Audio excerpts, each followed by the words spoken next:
How are you today? I'm good. Happy to Good. be here. Good. This is the Berkshire Violence Prevention Center's a series of podcasts that we are doing in this lockdown.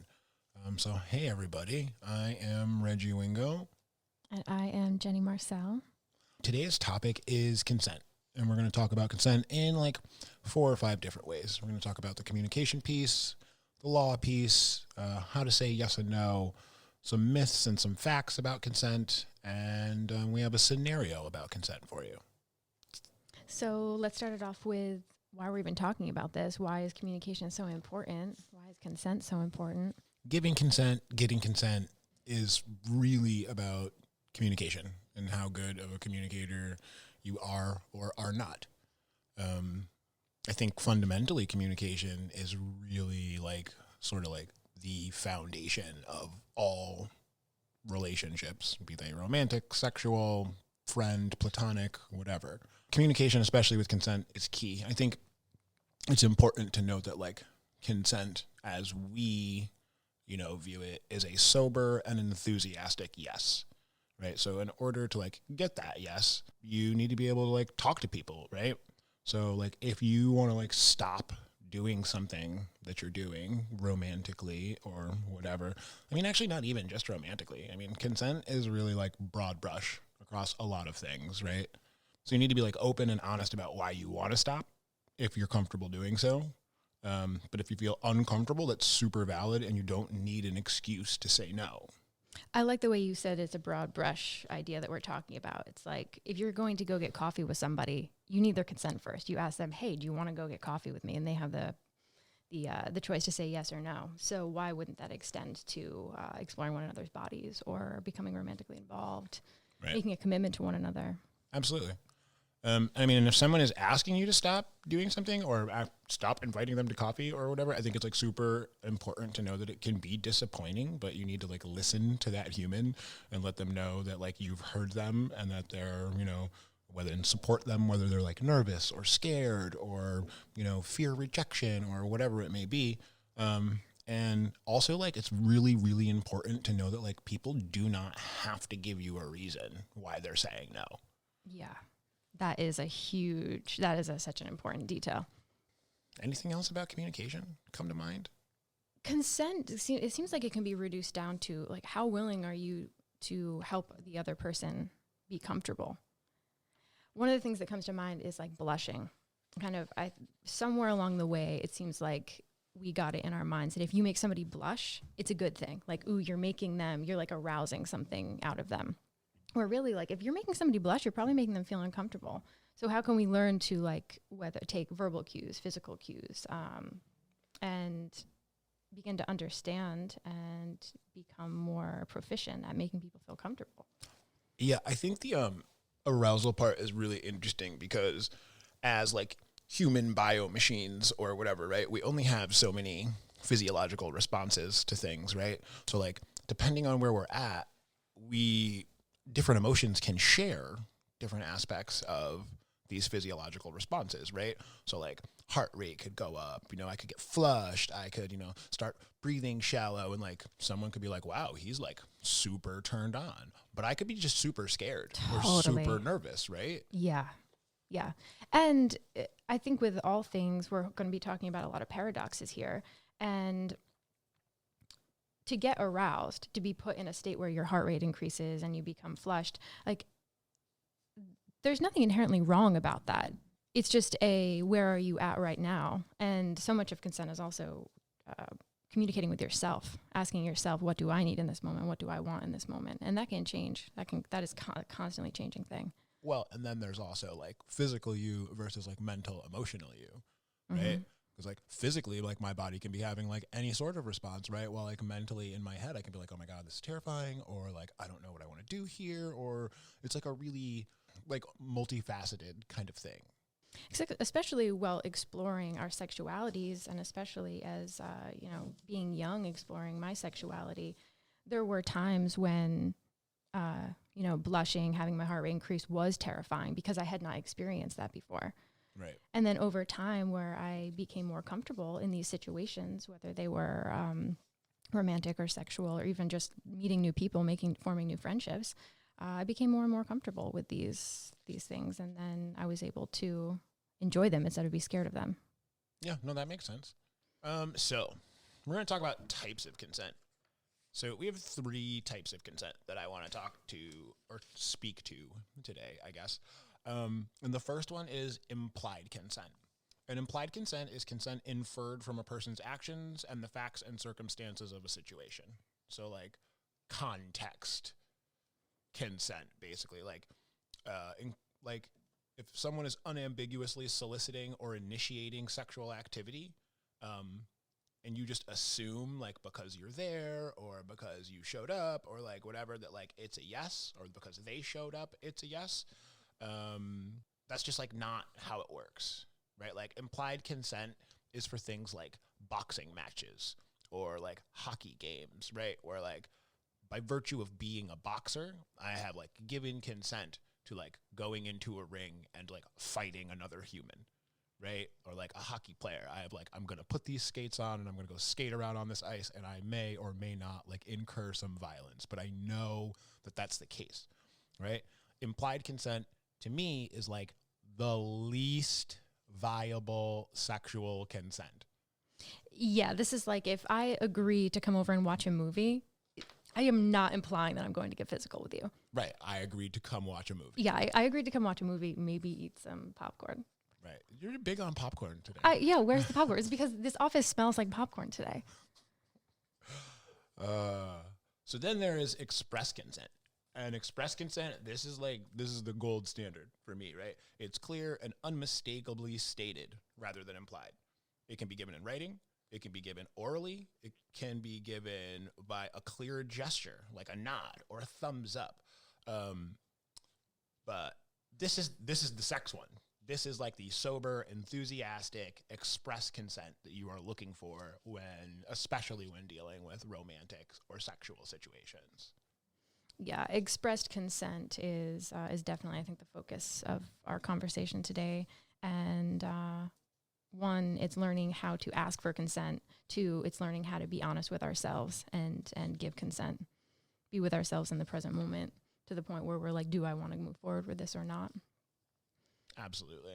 And learning ways that we can express it. Like yes and no are just 2 of 1,000 different ways that we can give consent.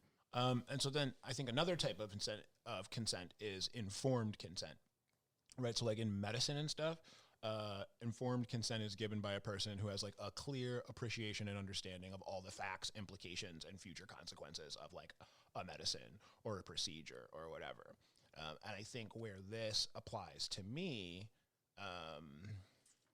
for like sex or relationships or romance is like if you are negotiating like sexual activities or kinks or things like that, that is where informed consent comes in for me, right? Like if we're going to do X, then what I need is Y and aftercare after, right? And then I'm knowing what the sequence of events is going to look like. Yeah, what is X or Y? Like if I am less experienced than you sexually and you're like asking me if I want to do X, I don't even know what X is. Right. I'm unable to give informed consent. Right. Which brings us circularly back to communication, right? So that's when we have the conversation like, oh, X is this, and it goes down like this. And, these are the things that happen, right? So like being informed of the activities that are going to take place is super important. Yeah. And this is when learning to ask questions, and maybe that isn't the time to ask on the spot, what is X, but getting more comfortable with asking questions and finding people in our lives that we're comfortable asking questions like, what is X? Somebody asked me if I want to do it, I don't know what it is. And there shouldn't be any sort of taboo that limits us from asking these very important questions. Yeah, no, I mean, I think it's always important to ask what is X, right? I think the more we can talk with partners and the more open and honest we can be about what it is we expect or what it is we are not experienced with or are experienced with, like it can only make for better interactions. Yeah. With romance, there seems to be this idea that things are supposed to get really mysterious. And that is just not true. I don't like that. I don't like that at all. Yeah. Like I think that clarity and confident communication is sexy. This whole like, oh, I'm gonna say less and leave everything like half in the dark so no one really knows like how I feel right now. That is some fairy tale stuff that doesn't exist in the real world. Yeah, that would make me immediately uncomfortable, because I'm like, would just be sitting in my position like, now I don't know really what to do or how to proceed or whatever, right? Like that, like I just can't stress how important that communication piece is. And I can say like it's awkward sometimes, you know what I mean, to like just like really put it out there with people and be like, hey, like I like this, I like this, I like that. This is a no-go for me. This I'll try, you know, like whatever. But I mean, I feel like in a way, if I feel too awkward to have that conversation with a person, maybe I should not be having sex with them. Right? And let's be real. These situations always get awkward anyway. So why not just let them be awkward with communication? I like lean into the awkward. I'm like, you hey, have to. Yeah, it's like the only way to go. Yeah. Yeah. So there are some laws around consent too, which will help us get clear about what consent is. Massachusetts has some particular laws, which are that in Massachusetts, the age of consent is 16, which means that you have to be 16 or older to have sex with anyone who is 16 or older. If two people are under 16, then technically, legally, no one in that situation can give consent. Okay, because if you're under 16 in Massachusetts, you are probably being put in the category of not being able to give informed consent. Right. Okay. I mean, also under 16, you can find yourself with statutory rape charges, but I think that's only if one person is over 16. Right, and these laws, I think, exist to protect young people from predatory adults. It's really just a protective measure, not something to be insulting and ageist. Police departments don't have like a mini department inside them that's like, hey, these are like the underage kids having sex detectives. Like, that's not why these laws are, for real. That's not why these laws are in place, right? They are to protect young people from predatory adults. I like these laws. I'm usually not big on laws. Like, I lean more towards... Okay, I don't have to get into my personal opinions about laws, but I like these laws. Yeah, definitely. Right? So, like, I don't know, you know, like when we were kids, we would like shoot over the border and go like party in New York or like go down to Connecticut for the weekend or like whatever. So it's important to look around like at the places that you're gonna be and know what the consent laws are there too. Makes sense, especially because of where we live in the Berkshires. It's like 20 minutes into New York, 20 minutes into Connecticut. Right. Here's the thing too. It's like sort of confusing about consent, right? So like if we're dating, right, and like we've had sex before, right, I feel like a lot of people just assume that like I now have consent to just have sex with you whenever I want. No. Doesn't work like that. It's not how it works, right? So like, this is why we talked about like communication and honesty and respect and a healthy relationship, right? Because like consent shows respect for your partner and yourself, and it like eliminates the like imbalance of power that one can like feel in a relationship, right? Because like, I don't know, me personally, like even in a relationship, like I'm not anyone's property, right? So like I require consistent reapplications for consent, right? Yeah. And even like, you know, if you are at the stage in your relationship where you're like, oh my God, I love my partner so much. Like, love is not consent. Really, really liking someone is not consent. Having made out at a party the night before is not consent. I think you often see this this scenario of kissing leads to this, that thing leads to the next thing, and you keep pushing the activities further and further. And that too is not, you know, like you're saying, kissing does not mean being like that I'm going to have sex with you. Just like you said, telling somebody that I love you doesn't mean that I'm going to kiss you. Like these things can be compartmentalized a little bit. Yeah, and for sure. That's why our definition of consent being like a clear, sober, enthusiastic yes is every time. Right. All along the way at every milestone. Ooh, milestones. I like that. And I remember like being young and have it being like understanding what consent was, right? But then like once you like add emotions in and like you really like someone and like whatever, and it gets like kind of confusing in your head because you're like, I like want them to like me, but I don't know what we're doing, and you know what I mean? Like I think we can give them the scenario. I think it is. It's time for the scenario. Scenario time? Yeah, scenario time. Dun, dun, dun. Da-na-na. Okay, so we have two individuals here. We have Kia and Pat. They just started talking, and Pat's been in a long-term relationship for several years, during which point they became sexually experienced. Kia, on the other hand, has only ever made out with a couple people. So here we have Kia and Pat that are starting to talk, and they decide that they like one another. They decided they want to spend more time with each other. And there's this one night where they both come together and they express their feelings to one another. And then Pat starts taking off Kia's clothes. So this is where... Like, without asking. Hold up. Yeah. Okay. So we have Pat on the one hand, whose experience has been in a relationship for multiple years. Yep. During which time they explored their sexuality. And then we have Kia, who has only ever kissed somebody. Okay. Who's now having their clothes taken off. So we have two distinctly different levels of experience. Yeah. And no communication around the act. Mm-hmm. Because they like each other. Sure. So if I'm Pat, right, I think I would be like, well, you know, like Kia just like officially became my girlfriend and obviously she likes me. So we should probably have some sex.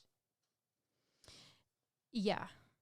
And that line of thinking is, I guess can be considered natural, but that's why like we need to be having these conversations, because Pat's definition of what it is to be sexual is very different than Kia's at this point. Right. So Kia's idea of being sexual that night can just be like making out for more than 5 minutes, where Pat, who is now experienced, is has way different ideas of what it is to just like have a good time that night. Right. And so many things could be going inside Kia's mind. Like if I'm Kia right now, I could be like, okay, I don't really feel ready, but I just committed myself to Pat and I really want them to like me. I've also heard that about all the things that Pat used to do with their ex, and I want to be on that level. I don't want Pat to like think that I'm prude. I don't want Pat to think that I'm not going to be like as good as their ex, which is another way to say that going on in my mind right now as Kia could be a bunch of ways to impress this person, people please, Sure. be peer pressured into doing things that I don't feel comfortable doing. Ooh, peer pressured. Right. So like Pat could be like, so he hasn't asked for consent, right? And he's taking Kia's clothes off, right? And so then if Kia's like, no, and, you know, Pat's like, oh, well, come on. Like, we just became a couple, you know, I know you like me. I like you. What's the deal? Like, that is actually not peer pressure. That actually has a term, and that term is coercion, right? When someone gives you a no, right, and you try and find like alternate ways to get to yes, right? That is called being coercive, right? And that is the step before sexual assault. Yeah. And in this situation, it could be masked as Pat just being really nice and like considerate and like helping Kia to feel more comfortable. But that is not what Pat is doing. None of that sounded good to me. Like, that just sounded skeevy. But Pat could actually think that they're being of service by being like, it's okay. Like, it'll be okay. Yeah. Come on. It's not a big deal. Chill. So I think, you know, in this scenario, like, what would you do if you were Kia? If I was Kia, I would first of all be like, probably take a step back. We were sitting down, laying down. I would like get up, take a step back so that it became pretty clear that I didn't want my clothes to be taken off. I would button up whatever was unbuttoned and be like, look, I have only ever kissed somebody, and I don't know what's about to happen right now or what you think is about to happen right now, but I'm not comfortable with it. Yeah, I mean, that's a sound plan. I feel like that's not that easy for everyone to manifest, right? Like, I think if I was Kia, I would maybe be like, like, I got to go to the bathroom and maybe go and like collect myself for a minute, right? And then come back out and like try and have like start the conversation. Like, look, we need to like figure some things out, right? Because we're just coming from two different places. There seems to be a lot of shame associated with being inexperienced, even though there is no reason to be ashamed for being inexperienced. So I can understand that in Kia's mind, she may have, I think if I was in the situation, I would have a lot of ideas about how I'm supposed to be something other than what I am in that moment. No, that's so legitimate. I mean, I also think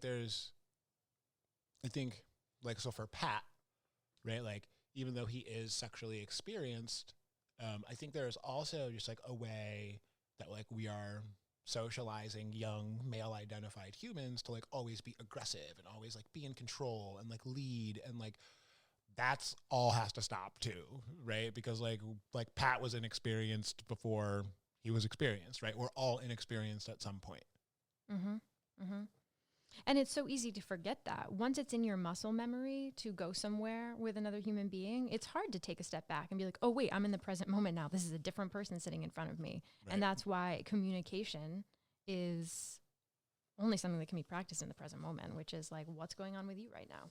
And, asking for consent doesn't have to be that complicated. It doesn't have to be like, excuse me, would you like to have sex with me now? It can also be like, hey, what's going on with you right now? How are you feeling? Yes. In the moment. You can also do it beforehand. Like I'm a big proponent of beforehand. Okay, I like that. Right? Because then it's like, you know what, like we're gonna talk, and like, and I'm gonna circle back around to like, if I feel too awkward to have like the sex talk with you or whatever, then like I probably shouldn't be having sex with you. Totally. Right? So it's like, we could have agreed to something. I could be like, hey, look, that thing we talked about on Tuesday, like I thought about it a little bit. I changed my mind. I'm still a little nervous. I still feel a little, strange about it or whatever. Or I want to take things like a little slower than what we had planned. Or just telling your partner you don't feel comfortable doing an activity is legit, super legit. Or even just like, if you're doing it beforehand, that always gives you the opportunity to be like, look, I just need some time to like think about this and like some space to like make this decision in, where like you're not right in front of me and it feels pressury and like whatever, right? Yeah.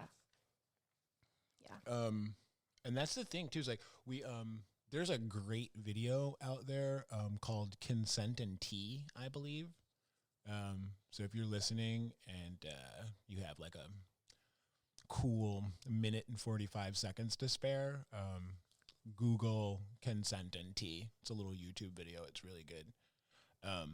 But it like talks about like consent is like revocable, right?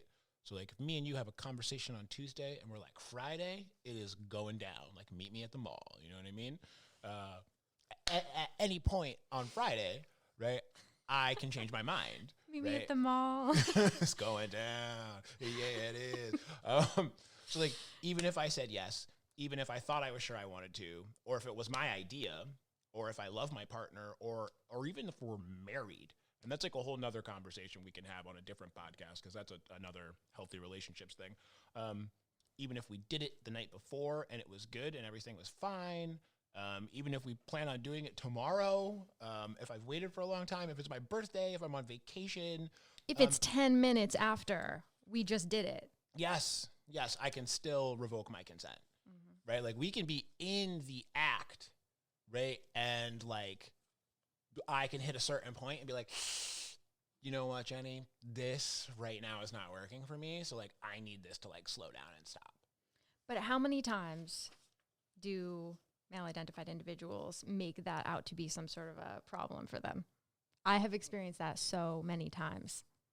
Like, oh, you come on, like you're a tease, or now I'm gonna like this claim that they're going to be in pain now because you went so far with them. This is what we're gonna do. We're gonna we have a myth section at the end, but I'm gonna throw one of my favorite myths out there right now. Blue balls, not a thing. Yeah, like what? Just not a thing, dude. It's like literally one of the most coercive tools in male-identified humans' arsenals when they're young and like whatever. And here is the medical end of blue balls, right? What they are pretending to describe is called testicular hypertension. And honestly, someone has to be like fully aroused and fully erect for like 9 hours or something ridiculous like that with like no release. And like it has to be being agitated in order for testicular hypertension to actually be a thing, right? So the other end of this too is like, I mean, if you stop in the middle of whatever and somebody is like, oh, but you know, like you got to do something about this or whatever, like they can also do something about it. Right? Like for those of us who live, you know, like trauma free, you know, childhoods or like whatever, the first sex we generally have is solo sex, right? So if it's like that pressing for them and they just are gonna frickin' expire or whatever, right? They can probably find somewhere to go and handle that. I love that response to somebody telling me that they have blue balls. Just being like, oh yeah, you can go figure it out. Fine. You can go take care of that. Yeah. Go get after it. Yeah. I told you I'm done. Enjoy. I feel like this came to mind when we were talking about the scenario and when we were talking about how having these conversations is just can be inherently awkward and uncomfortable, which is that romance, friendships, sexual activity does not look like the movies. Oh my God. Yeah, I think that's a big one. Here's a weird thing, right? Like I'm 40. Never once in my life have I been in like a price chopper and like reached over to grab a cantaloupe that someone else is reaching for the same one, and like our hands touch and then we like look deeply into each other's eyes and we realize in that moment right there that like that's it. Like no, like that is Hollywood, right? Yeah. Like relationships are definitely not like what you see in the movies. They're generally tend to be a lot more complicated. Way Right. more complicated. You know, like it was just Christmas, right? And so like I managed somehow not to go to a small Vermont town and like meet my high school fling at a bake sale and then like work on a project to save the town church while we fall madly in love and ride off into the sunset. You know what I mean? Like it's all like all the Hollywood stuff is such a fictionalized idea of how relationships really go. Yeah. Yeah. And human emotion, I'm happy that human emotion can't be encapsulated in one Hollywood film. Like I'm happy that things are more complicated. I think that I begin to get kind of caught up when I look at my own relationships, friendships, romantic and otherwise. And I'm like, I start to compare them and think that there's something wrong with me because things are not that simple. Right. It should be easy for me to just say no when I feel uncomfortable. It should be easy for me to just like express that hurt my feelings and why. And it should be easy for me to just like resolve my conflicts in 5 minutes and a couple scenes later, everything's happy again. I'm thinking about the flying witch right now. I don't know why. No, That's another podcast. like for sure. I mean, you know, like relationships like encompass a lot. You know what I mean? There's like passion, there's love, there's insecurity, there's jealousy, there's, you know what I mean? There's fun, there's sacrifice, there's humor, there's trauma. Yeah, it's a lot, right? And it's definitely like it doesn't fit in a, you know, hour and a half. It doesn't, you know what I mean, always work itself out at the end. I think it's a really, really important thing to realize that like we spend so much time with media that it's so easy to get influenced by, you know, the things that we see over and over and over again, right? And thinking that like that's what the norm is when like really it's just so far from it.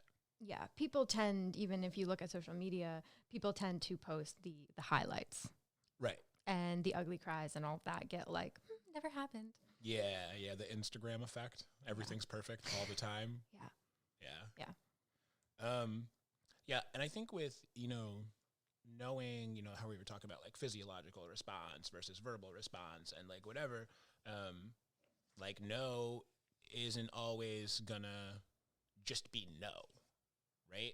Like if people are feeling uncomfortable or nervous or trying to like preserve this, you know, relationship or like whatever, it might sound like, you know, like I'm not ready right now or not now, or I really like you, but, or I'm not sure, or let's just go to sleep. Right. And so I think it's important for folks to think about, you know, language being so important, like really hearing what it is people are saying, right? Instead of just being like, no, I do not give you consent for sexual activity at this time, which, you know, I don't feel like a lot of people are going to say. You know, it might be like, how about this instead? or, you or I have been drinking. Maybe this isn't the best idea right now, right? Maybe later. Maybe later. I know one that like always like to me, like when I hear it, it just sends up like red flags in my head. It's like if someone's like, I mean, I guess.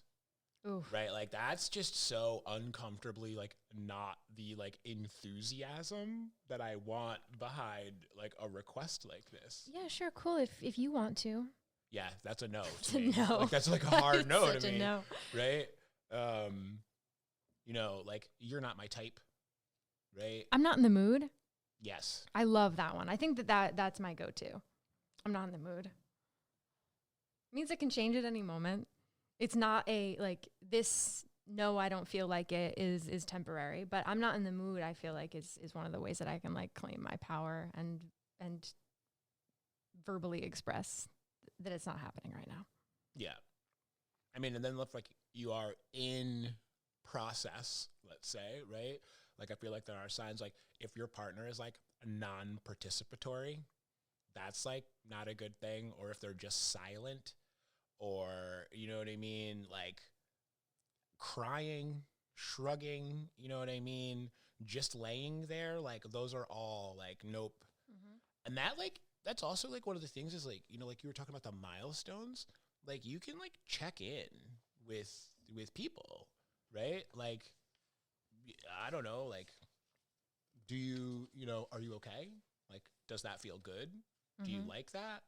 Like, you know what I mean? Like there are ways to do it that aren't like, I've had this conversation with so many sex ed classes, right? And they're like, it's so awkward to like keep asking for consent, right? And it's like, you don't have to just be like, can I place my hand on your breast now? Or, you know what I mean? Like, is it okay if I touch your butt, right? Like you can, like make out and do your thing, but just like check in with your partner. Like, is this okay with you? You know what I mean? Like, are you comfortable? Does like this seem okay or whatever, right?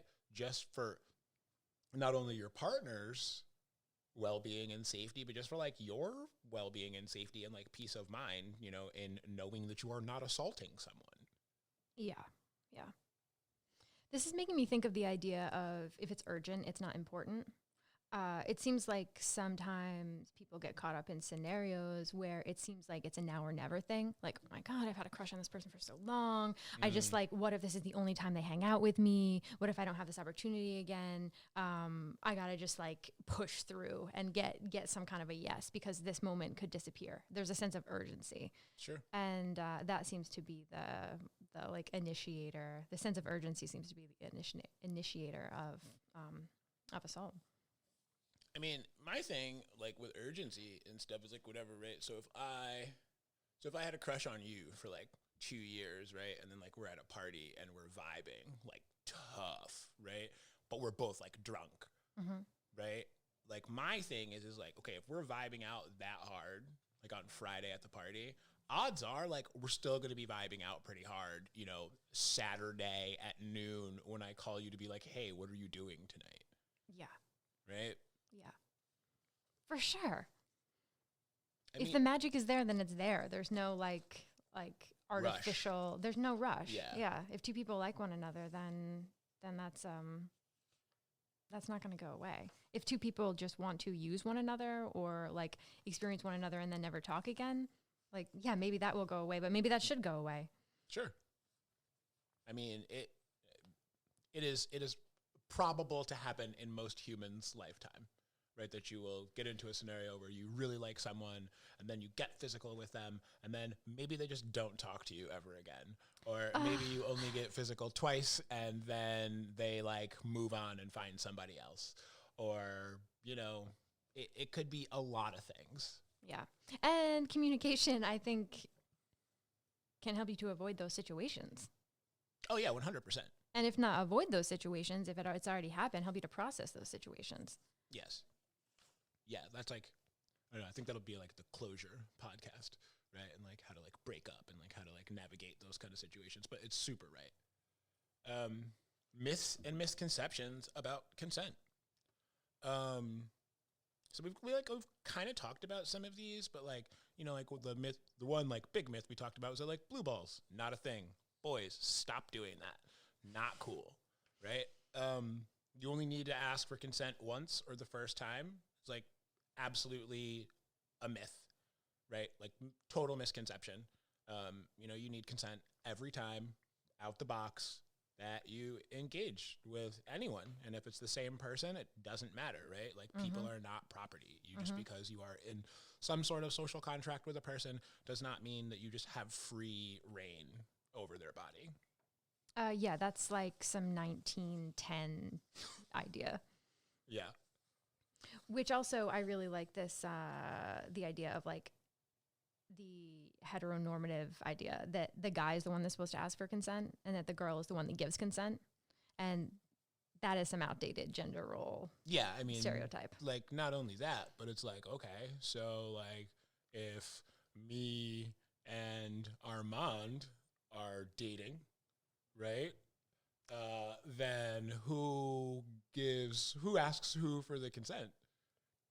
Yeah, that myth is just wrong in so many ways. Right. It's ridiculous, right? And it like totally comes from, back when our society just like wanted to pretend like, the LGBTQ community just like did not exist. So that's like a really shitty part of it. But also like me personally, like if I am engaging romantically with someone who's female identified and they ask me for consent, I'm like kind of like, oh, wait, yes, please. Right. It's like, it's just, it feels good to have like people like communicate with you and respect like your wants and desires. Right. Yeah. Yeah. I think that the misconception that the guy is supposed to ask for consent from the girl also just perpetuates the like a power dynamic that is so invasive, which means that the woman is the one who's like not making the decisions. If anything, will like give permission for the decisions to take place, but I will not be involved with the decision that's on the table or like putting the decision on the table. Like that's the man's job. Sure. It also like the subtext of it is that if you're male identified, you're ready to go for sex at any time, all the time. And like, someone who's female identified would not have to ask you. Right. Oof. So like that takes away my agency and that takes away like my control over the situation. And I don't like that.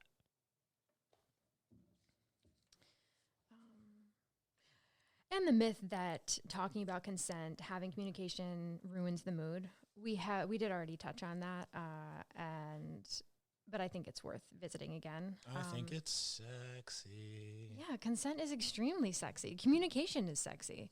Being real with people, like what's more sexier than being real with the person that's in front of you? Well, right. And like on the other end of it, like feeling like someone is like looking out for my like well-being and like what I want and not just like operating on their own agenda or like whatever is super sexy. Yeah. Yeah. There are so many ways to ask for consent. We already talked about some of them. Like giving consent doesn't always look like yes or no. Do you have favorite ways to give consent? To give consent? Mm-hmm. I do. I have a couple. One is I'm a big fan. So like leaning into the awkward, I'm a big fan of heck yeah. Right? Like a real emphatic heck yeah, right? Because it like disarms the situation a little bit, right? You might get a little chuckle, make everybody a little comfortable, whatever. I am also a big fan of yes, please. I like the please. Yeah, I mean, there's no need to like lose our manners just because we're gonna have some sex, right? Please and thank you, always, acceptable. Yeah. Why? Thank you. I'd love to do that. Yeah, sounds good. I like it when you do this, right? I feel like things like that are super important because it's like you kind of help your partner out and like just sort of give them like a little roadmap to you. Like these are the things that I like. Let's start with that, right? And then move on to that. What are you waiting for? That's a cool way to give consent. Yeah, I like that. That hits different. I also think I love that, right? Like if I was like, hey, like, do you want to have some sex? And someone was like, I'd love that. I'm like, yeah, that is like, there's no ambiguity in that. I know where they're coming from. They know where I'm coming from, right? It's like we're clear. We're in there. It's good. I've been wanting that. Yeah, that's a good one. Yeah, because giving consent, I feel like most people are like, when you hear about consent, I think of no. I think of like, how can we learn how to say no? But giving consent and learning how to participate in consent is also like saying yes. It doesn't have to be such a downer. No, it definitely doesn't. Not that saying no is a downer. Even like asking for consent, right, does not, like we were talking about earlier, does not have to be like, do you, Jenny, consent to having intimate relations with me, Regi, on this night of January 15th, 2021? You know what I mean? Like, it doesn't have to be like that. It can be like, do you want to cuddle? Right. Or how far do you want to go tonight? Or like, can I help you out of that? Want to talk? Yeah. Do you want to keep going? Yeah. Should I stop? Right. Should I put a condom on? That's good. Right? Mm-hmm. That one's like, you get the clearest answer ever. Mm-hmm. Right? Someone's like, no, maybe you shouldn't put that condom on, right? Immediately, I'm like, ooh, skirt, right? Fall back, like reassess, figure out what's going on. Mm-hmm. Yeah, how does that feel? Can we try something new? Can I help you out with that? Right. What excites you? Right. All different ways you can ask for consent without it feeling like it's from a 1950s, like after school special, right? And although like we are not experts in reading body language, and we're not like endorsing the idea that if somebody's smiling and like keeps cuddling with you, that means yes, versus if they're like, crossing their arms, that means no. Body language is a part of the conversation. And if somebody is like, crying, shaking, clamming up, blushing, sure, like those are ways that are like, maybe that's the time to stop and say, oh, do you want to talk or should I stop? Yes. I mean, on the other side of that too, like I know, for instance, like I know a lot of like my little brother, right? Like when he gets extremely nervous, he just like kind of giggles and laughs, totally, right? Like, and I remember my dad would be so mad at my brother and he'd be yelling at him. My brother would just be like laughing in his face, and it would just make my dad so much more mad. You know what I mean? So like if someone is, smiling or giggling or, whatever while things are going on, maybe check in then too. Yeah. Yeah. And the idea of like physical cues to me is like an advanced technique that I think is probably like best applied like in a relationship. Mm-hmm. I do not think that like relying on nonverbal cues from like folks that you are just starting to get romantically involved with is like a smart play. Mm-hmm. Mm-hmm. Yeah, verbal communication is definitely step one here. Yes. So I mean, I don't know. I feel like that is a lot to chew on, a lot to think about. I think my parting thought would be like consent is sort of like a traffic signal, right? So like if the light is red, right, you definitively stop. So if they say stop, you stop, right? When they say maybe, which would be like a yellow light, you should get ready to stop, right? Because if they say maybe when they could have said yes, then they're definitively not saying yes, right? And if they say go, you know what I mean? It's green. You go. If they say yes, that's it, right? Like it's really not as complicated as it seems. Yeah, being in communication with the person that's in front of you doesn't have to be that complicated. It really doesn't. Yeah. And should we end with a thought for the day? Yeah. What is the thought for the day, Jenny? Thought for the day is consent is important because how someone else feels in an intimate situation matters a lot. Agreed. Thanks for hanging out with us, guys. We will be back with more topics, more podcasts, and more ridiculous conversations with me and Jenny. Bye, all.